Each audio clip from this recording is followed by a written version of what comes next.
राधे राधे मित्रों। हम जो आज की कक्षा के माध्यम से हम कक्षा 8 का 19 पाठ है अपना नवदस पाठ हट्ट भ्रमण इसकी चर्चा करेंगे। इससे पहले हम थोड़ा सा मैं जानकारी दे देता हूँ आपको कि इस कक्षा बनाने का उद्देश्य क्या है। किसी भी चीज़ का उद्देश्य रहता है और इस कक्षा का भी एक उद्देश्य है। इस कक्षा का ये उद्देश्य है कि आज से इस जो चैनल है ऑनलाइन गुरुजी पर ये कक्षाएं निरंतर चलती रहेंगी। कक्षा 7, कक्षा 6, 8, 9, 10, 11, 12 इस प्रकार से हम कक्षा संस्कृत, इन कक्षाओं के लिए संस्कृत विषय और हिंदी विषय है, सामाजिक विषय, गणित विषय, इनकी कक्षाएं डालते रहेंगे। जिस प्रकार से हम उत्पादित करते रहेंगे कक्षाएं, जिस प्रकार से हम कक्षाएं बनाते रहेंगे उस प्रकार से आगे आगे डालते रहेंगे। उससे पहले एक सामान्य परिचय इस प्रकार से कि ऑनलाइन गुरुजी के रूप में आप इस चैनल को देख रहे हो, ये आपके आगे परीक्षाओं में भी काम आने वाला है। और मेरा नाम विष्णु बावा है। मैं आपके लिए कक्षाएं बनाता रहूँगा। और संस्कृत के लिए कक्षाएं, देखो मेरा प्रिय विषय संस्कृत ही है। एक बात बता दूँ, हिंदी, सामाजिक ये सब अपन सहायक विषय के रूप में डाल सकते हैं, लेकिन मेरा पहला विषय जो है वो संस्कृत है। मैंने 11वीं में संस्कृत रखा, 12वीं में रखा, बीए जो बीएड हुई उसमें रखा है 4 वर्ष तक, फिर मैंने 2 वर्ष का उसमें एमए किया, वो भी संस्कृत से ही किया। अब जब रही बात इतनी पढ़ाई करने के बाद में कि गुरुजी अब आप क्या करते हो, ऑनलाइन ही पढ़ाते हो क्या? नहीं, अपन ऑफलाइन भी पढ़ाते हैं। अपन शासकीय विद्यालय में पढ़ाते हैं, जो कुमराज में है शासकीय विद्यालय, एक माध्यमिक विद्यालय है, उसमें मैं संस्कृत ही पढ़ाता हूँ कक्षा 6, 7, 8 की। और उन्हीं बच्चों के अनुरोध पर मैं ये कक्षा प्रारंभ कर रहा हूँ। और ये जो कक्षाएं हैं अब ये निरंतर चलेंगी। कक्षा 6, कक्षा 7, कक्षा 8 की कक्षाएं ऑनलाइन यूट्यूब पर मिलती नहीं हैं, और बहुत सारी मिलती हैं तो उसमें गलतियां बहुत रहती हैं। मैं चाहूँ कि अब मैं निरंतर कक्षाएं डालूं, जिससे मेरी जो ऑफलाइन के बच्चे हैं उनको तो मैं ऑफलाइन पढ़ा ही रहा हूँ, उनके लिए तो ऑफलाइन बेस्ट है। अगर वो ऑफलाइन ही पढ़ना चाहें तो वो बैठ पढ़ें, अगर ऑनलाइन भी नहीं देखना चाहें तो कोई बात नहीं। लेकिन जो बच्चे अदर स्कूलों में पढ़ते हैं, अन्य स्थान पर पढ़ते हैं, जिनको वो कठिनाई है, जिनके विद्यालय में संस्कृत के शिक्षक नहीं है, जो शासकीय विद्यालयों में पढ़ते हैं, 9वीं में पढ़ते हैं, 10वीं में पढ़ते हैं, 11वीं 12वीं में जिन्होंने संस्कृत ले रखा है, वैसे विद्यार्थियों के लिए ये चैनल आपके लिए फ़ायदेमंद है। चैनल का नाम सिंपल सा है, ऑनलाइन जो आज के आधुनिक युग को दर्शाता है, और गुरुजी जो प्राचीन युग को और संस्कृत को दर्शाता है। आज का आधुनिक युग और प्राचीन युग दोनों को एक समेटे हुए ये चैनल है आपका। एक प्रकार से आप कह सकते हो आज का आधुनिक युग और पूर्व का प्राचीन युग, दोनों को ही इस चैनल ने समेटा हुआ है। और वास्तविकता है, हम ऑनलाइन हैं, मैं आपको पढ़ा रहा हूँ, आप घर बैठे देख रहे हैं, मैं घर बैठे पढ़ा रहा हूँ, तो ये ऑनलाइन हो गया। और संस्कृत में एक पढ़ाने की परंपरा है, गुरु के द्वारा शुरू हुई है, या गुरु ही शिष्यों को पढ़ाता है, तो गुरु जी वो अपने स्वाभाविक रूप से जोड़ लिया है। तो अब हम इस पाठ को पढ़ने जा रहे हैं, तो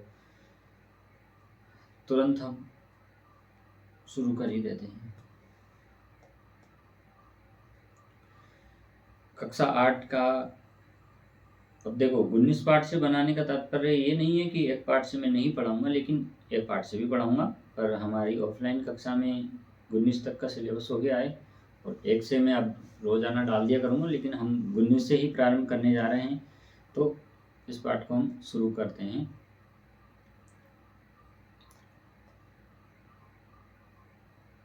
पाठ है अपना नवदस पाठ, जिसको हम कह सकते हैं 19 पाठ,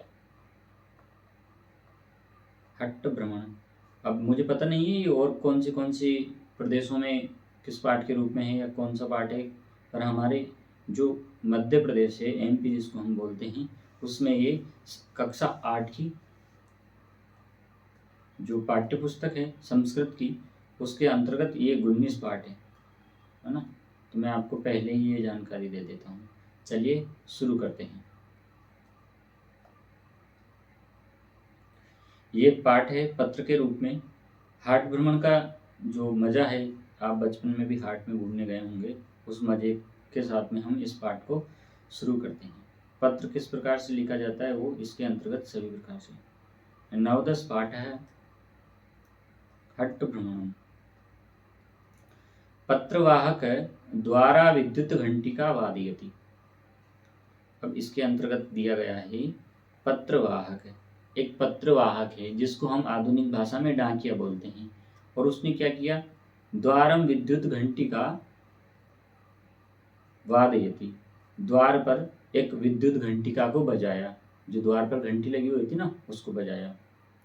विभु द्वारम उद्घाटयति, और एक बालिका है विभु, वो किसको, द्वार को खोल रही है, उद्घाटयतु। पत्रवाहकात् पत्रम गृहीत्वा पित्रम प्रसन्नतया सूचयति, वो पत्रवाहक था, उसने उसको पत्र दे दिया, और वो पत्र को प्राप्त करके गृहीत्वा, पत्र को उसने ग्रहण कर लिया, पित्रम प्रसन्नतया सूचयति, और अपने पिता को प्रसन्नता पूर्वक सूचना दे रही है। संबोधन है पीत, पीत अपन कहते हैं ना, कोई काम है पापा पापा, कोई आ जाए तो अपन कहते पापा पापा, मेहमान आए हैं या डाकिया आया है, पत्र आया है, तो उसी प्रकार से उसने किसका संबोधन किया, पीत पीत। मम मित्रम गिरिराजस्य पत्रम इदम आगतम। अब वो विभु जो है या विभु जो थी वो कह रही है या कह रहा है, पीत पीत मम मित्रम गिरिराजस्य पत्रम इदम आगतम, कि हे पिता, उसको हर्ष इस बात का हो रहा है कि उसको पत्र मिला है, किसका मिला है, उसके मित्र गिरिराज का। मम मित्रम गिरिराजस्य पत्रम इदम आगतम, कि मेरे जो प्रिय मित्र है गिरिराज, उसका पत्र इदम आगतम, यहाँ आया है। एतत् श्रुत्वा पिता तम कथयति तर्हि श्रावयतु, ये सब सुन करके पिता कह रहा है, तम कथयति तर्हि श्रावयतु, तो तुम अगर ऐसा कह रहे हो कि तुम्हारे जो मित्र है गिरिराज, इसका पत्र आया है, तर्हि श्रावयतु, तो तुम इसको क्या करवाओ, सुनाओ। तो अब जो विभु है वो क्या करेगा, स उच्च स्वरेण पत्रम पठति, वो क्या कर रहा है, ऊंचे स्वर में पत्र पढ़ रहा है। पत्र किस प्रकार से लिखते हैं वो अपन को बताया गया है। सबसे पहले हम जगह का नाम लिखते हैं, साठखेड़ा ग्राम तक है, ये कहाँ से है, साठखेड़ा ग्राम से पत्र लिखा गया है। कहाँ से लिखा गया है, साठखेड़ा से, साठखेड़ा ग्राम तक है, मतलब साठखेड़ा गांव से ये पत्र लिखा गया है। विभो को लिखा है तो फिर क्या लिखेंगे, प्रिय मित्र विभो, प्रिय मित्र विभो, सप्रेम नमस्कार। उससे पहले दिनांक भी डालते हैं। सबसे पहले जब डालेंगे हम जगह का नाम, तो सबसे पहले हमने डाल दिया स्थान, स्थान का नाम डल गया। उसके बाद हम उस दिनांक डालेंगे, दिनांक डल गई। उसके बाद में हम फिर इस साइड आ जाएंगे, किस साइड, इस साइड, फिर हम लिखेंगे प्रिय मित्र विभो, जिसको लिख रहे हैं उसको प्रिय मित्र या प्रिय पिता या जिसको भी हम पत्र लिख रहे हैं। तो सबसे दूसरी लाइन लिखेंगे सप्रेम नमस्कार है, ये हमें लिखना जरूरी है। पत्र की औपचारिकताएं रहती है कि इस समय इस तरफ स्थान लिखते हैं, उसके नीचे दिनांक लिखते हैं, इस तरफ से हम पत्र प्रारंभ करते हैं। ये हमारे पत्र की कुछ मर्यादाएं रहती हैं जो कि इस पत्र में भी हैं। फिर आगे बढ़ते हैं। अहम ग्रीष्मावकाशे स्वग्रामम हय्य आगतवान। विभो से उसका जो मित्र था वो क्या कह रहा है, अहम ग्रीष्मावकाशे स्वग्रामम हय्य आगतवान। अहम मतलब मैं, गिरिराज बोल रहा है कि मैं ग्रीष्मावकाश से, गर्मियों की छुट्टियों में, स्वग्रामम अपने स्वयं के गांव, हय्य मतलब आगतवान, हय्य मतलब कल जो निकल गया है, स्व जो आने वाला है, अद्य जो आज है, तो यहाँ पर हय्य का प्रयोग हुआ है, तो इसका अर्थ हम लिख देते हैं बीता हुआ कल। क्या बोलेंगे इसको अपन, बीता हुआ कल, ठीक है, इसको याद रखना आप। आगतवान मतलब आ चुका हूँ, आ गया, वो आकर के पत्र लिख रहा है, ठीक है। आगे बढ़ते हैं। स्वगृहे स्थित्वा ग्राम जीवनस्य आनंदनम अनुभवामि। अब मैं स्वयं घर, अपने घर आकर के क्या कर रहा हूँ, स्वगृह स्थित्वा, अपने घर आकर के, ग्राम जीवन से, जो अपना गांव है, अपना घर है, उसमें जो गांव का जीवन है, आनंदनम अनुभवामि, वहाँ का जो आनंद है उसका अनुभव कर रहा हूँ। और वास्तविकता ये है कि शहरों में तो मकान होता है और घर जो होता है वो गाँव में होता है, उसका आंगन होता है। शहर के मकान में आंगन नहीं होता है। और वो घर किस काम का जिसमें आंगन ना हो। जब हम छोटे थे गाँव में रहते थे, आंगन थे, नीम के पेड़ थे, वहाँ पर झूला झूल रहे हैं, आंगन में खेल रहे हैं। आजकल के मकानों में ये नहीं है। और ये कोई शौक नहीं है मकान बनाने की, ये बाज़ारों में आकर के जॉब कर रहे हैं, नौकरियाँ कर रहे हैं, इसलिए रह रहे हैं। अगर उनके गाँव में जगह है, ज़मीन है, तो गाँव पर रहते हैं। प्रार्थयामि यत् भवान् अपि नगरीयकोलाहलात् किंचित कालम अत्रागत्य पश्यतु ग्राम जीवनम। अब वो गिरिराज विभू से कह रहा है, विभू उसका दोस्त है, क्या कह रहा है? प्रार्थयामि, मैं आपसे प्रार्थना कर रहा हूँ, हे विभू मित्र, मेरे मित्र, मैं आपसे विनती कर रहा हूँ। यत भवान अपि, अगर तुम भी नगरीय कोलाहलात, इस नगर के शोर भरे वातावरण से अगर तुम परेशान हो जाओ, किंचित कालम, कुछ समय के लिए, अत्रागत्य, यहाँ आ जाओ, पश्यतु ग्राम जीवनम, और देखो किसको? गांव के जीवन को, कैसा जीवन है। यहाँ पर हरियाली है, खेत हैं, खलियान हैं, गायें हैं, भैंसें हैं, ट्रैक्टर ट्रॉली जो आज के युग में है, पहले नहीं थी। और ये 2006 की बात चल रही, तो थोड़ा प्राचीन समय जब मोबाइल भी नहीं थे, टीवी कम ही चलते थे, लाइट वगैरह कम आती थी, तो उस समय का तो और गांव का जीवन आनंदमय रहता हुआ। अब आज से हम 20 वर्ष पहले की बात कर रहे हैं। कब की बात कर रहे हैं? 20 वर्ष पहले की। सोचो, आज गांव जाते तो कितना मजा आता है। तो 20 वर्ष तो आनंद का कोई पता ही नहीं कितना आनंद रहता हो। आगे बढ़ते हैं। मम ग्रामस्य समीपे एव मेलखेड़ा नामनी ग्रामे प्रति मंगलवासे हट्ट भवति। अब वो देखो, अपना पाठ हाट के ऊपर है, हट्ट भ्रमणम, हाट का भ्रमण। तो इस लाइन में अपना ये जो पाठ का विषय है, या पाठ का जो आपका एक प्रकार से कह सकते हैं विषय है कि किस विषय पर ये पाठ है, वो आपका विषय यहाँ पर मिल गया। मम ग्रामस्य समीपे, मेरे गांव के पास में, एव मेलखेड़ा नामनी, एक मेलखेड़ा नाम का क्या है? गांव है। प्रति मंगलवासरे, प्रत्येक मंगलवार को, हट्ट भवती, हाट होती है। हाट का अर्थ होता है छोटा मेला, जो एक दिन के लिए लगता है और प्रति सप्ताह लगता है। इसमें मंगलवार है तो प्रति मंगलवार को लगेगा। वर्ष भर में जितने भी मंगलवार होंगे उतने ही मंगलवार को लगेगा। आगे बढ़ते हैं। ग्रामम परितः लघु लघु ग्रामा सन्ति, जो ये गांव है मेलखेड़ा, जो हम पढ़ रहे हैं मेलखेड़ा गांव के बारे में, इस गांव के आसपास, जैसे कोई गांव रहता है, ये बड़ा गांव है, इसके आसपास छोटे छोटे गांव रहेंगे। किस गांव रहेंगे? छोटे छोटे। तो इन छोटे छोटे जो गांव रहते हैं ना, तो ये गांव क्या करते हैं, एक बड़ा गांव निश्चित कर लेते हैं और उस गांव में हर मंगलवार, मेलखेड़ा में अंदर हर मंगलवार लगती है। हम फतेहगढ़ रहते थे पहले, वहाँ हर सोमवार को लगती थी। कुमराज में रहता हूँ, यहाँ हर मंगलवार को लगती है। तो हर गांव की अलग अलग मान्यताएं, कहीं शनिवार लगती, कहीं कहाँ लगती, तो वो अलग अलग बात है। तो ग्राम परिते लघु लघु ग्रामा सन्ति, मेलखेड़ा के आसपास छोटे छोटे गांव हैं। तत्रत्या ग्रामीणा मित्रे परिवारश्च सह हट्ट दिने आगच्छति। और होता क्या है, तत्रत्या, वहाँ जो भी गांव वाले हैं, मित्र और परिवार लोग सभी क्या करते हैं, हाट के दिन यहाँ पर आते हैं। हाट स्थानम विस्तीर्णम विस्तृतम रमणीयम च अस्ति। जो हाट का स्थान है ना, वो कैसा है? विस्तृत है, बहुत बड़ा है, रमणीय है। अस्मिन् हट्टे, और जो ये हाट है, जम्बू कदम्ब वट पिप्पलस्य च वृक्षा सन्ति। इस हाट में किस किस के पेड़ हैं? जामुन के पेड़ हैं, कदम के पेड़ हैं, वट के पेड़ हैं, पीपल के पेड़ हैं, बहुत सारे पेड़ हैं। और आगे क्या कह रहा है? विक्रेतार वृक्ष छायायाम आपणान आयुज्यम गोधूम चणकान यवान तंडुलान द्विदलानि इत्यादि धान्यानि विक्रणयन्ति।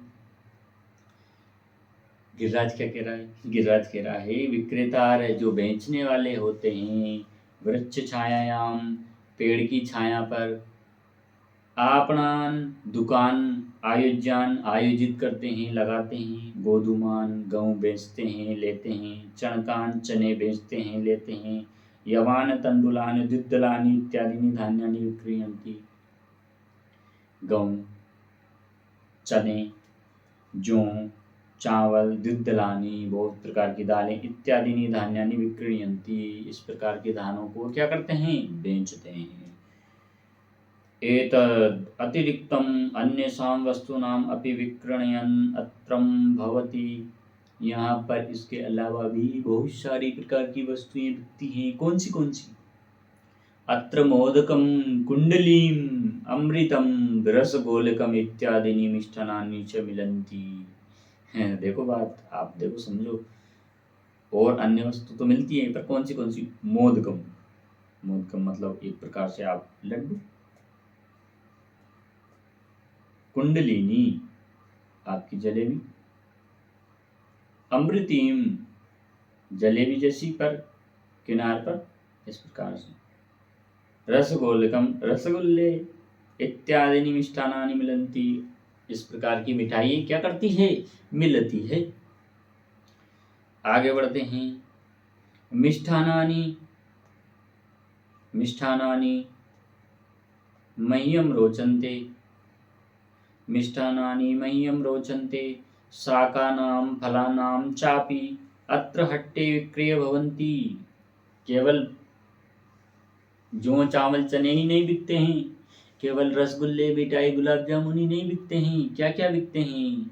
शाकानाम सब्जियां भी बिकती है, फलानाम और च और भी फल भी बिकते हैं। अत्र हट्टे विक्रयम भवति, ये बिकते हैं। कौन से फल सब्जियां बिकती हैं?